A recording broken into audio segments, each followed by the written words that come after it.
was supposed to be the perfect retreat. A secluded, dilapidated house in the middle of nowhere where I could write in peace, away from the distractions of the city.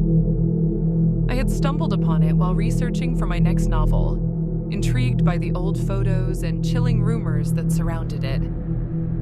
The whispers of it being haunted were, of course, just that. Whispers. I was a writer, a skeptic, and the house seemed like the ideal setting for my next horror story. But as I pulled up to the gate and saw the house for the first time, I couldn't shake the feeling that I might have bitten off more than I could chew. The house was an imposing Gothic structure, its once grand facade now covered in grime and ivy. The windows were dark eyes that seemed to watch my every move. I ignored the prickling unease that settled in my chest and focused on getting settled. I hauled my bags inside and started to unpack, trying to ignore the oppressive silence that filled the house. The interior was as I had expected, dusty, creaky, and untouched by time. I set up my laptop at an old wooden desk by the window, hoping the view of the overgrown garden would inspire me. As night fell, I lit a few candles, casting flickering shadows that danced on the walls.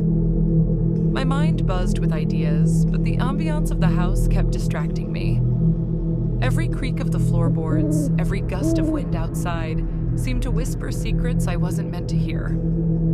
I managed to write a few pages before exhaustion took over. I crawled into the old four-poster bed and pulled the thick, moth-eaten blankets around me. As I drifted off, I heard a soft thudding sound coming from downstairs. I told myself it was just the house settling, but sleep eluded me. I lay awake, staring at the ceiling, the thudding sound growing louder, more rhythmic, like a heartbeat. The next morning, I explored the house in daylight, trying to shake off the remnants of the unsettling noise. The rooms were filled with faded furniture and broken relics of a bygone era. In the attic, I found a trunk covered in dust. Curiosity piqued, I opened it, revealing old letters, yellowed photographs, and a small, ornate box. Inside the box was a collection of old-fashioned keys and a locket with a faded photograph of a woman whose eyes seemed to follow me. As I examined the items, I felt a chill. The locket's photograph held a woman with a haunting gaze, her eyes eerily similar to the way the house's windows seemed to watch me.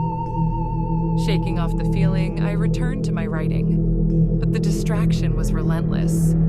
Every so often, I would hear the soft thudding again, now unmistakably coming from beneath the floorboards. I told myself it was the old house's quirks, nothing more. That night, the thudding was louder, more insistent. It felt like something, or someone, was trying to break through. I couldn't take it anymore. Armed with a flashlight and a sense of dread, I descended into the basement. The stairs creaked under my weight, each step echoing through the silence. The basement was a cold, dark place, filled with old furniture draped in white sheets and a musty smell that made me gag. I shone the flashlight around, and that's when I saw it. A trapdoor partially hidden under an old rug. My heart raced as I approached it. The thudding was unmistakable now, a rhythmic pounding that seemed to come from below. With trembling hands, I pulled up the trapdoor and descended into the darkness. The space beneath was even colder, a small confined area with stone walls. My flashlight revealed a crude stone crypt and inside, a rotting wooden coffin. The thudding came from inside the coffin, now more like frantic scratching. I wanted to run, but curiosity and fear held me in place. I reached out, my hands shaking, and slowly opened the coffin. Inside, I found a mummified corpse, its face twisted in a grimace of eternal agony. The scratching noise stopped instantly, replaced by an oppressive silence that made my skin crawl. I backed away, horrified, but my flashlight flickered and died. In the pitch black, I could hear a soft, guttural whispering, almost like breathing. I stumbled back up the stairs, my heart pounding. The whispers grew louder, more frantic, echoing off the walls. I raced back to the main floor, trying to escape the growing terror. When I reached the living room, I saw the candles had extinguished, and the house was plunged into darkness. The whispers turned into frantic, high-pitched wails. I grabbed my phone, using its dim light to guide me to the front door, but it was stuck, jammed shut. Panic surged through me as I realized I was trapped. The house seemed to close in around me, the walls pulsating with an unseen force to break the curse. As I fumbled with them, the whispers turned into a cacophony of screams. The walls began to shake and the temperature dropped rapidly. With a final surge of desperation, I used the keys on the trunk and found an old journal.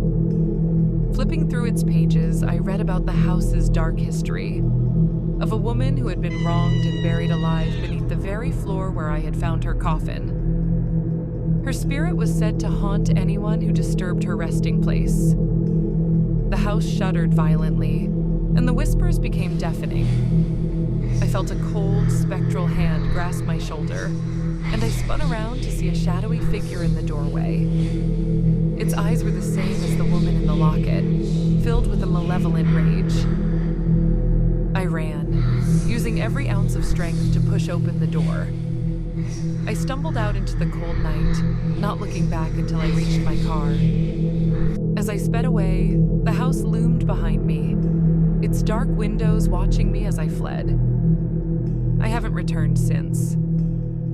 The house still stands, abandoned and silent, but I know better now. Some places are best left undisturbed, their secrets buried and forgotten. The whispers still haunt my dreams, a reminder of the terror that lurks just beneath the surface of reality.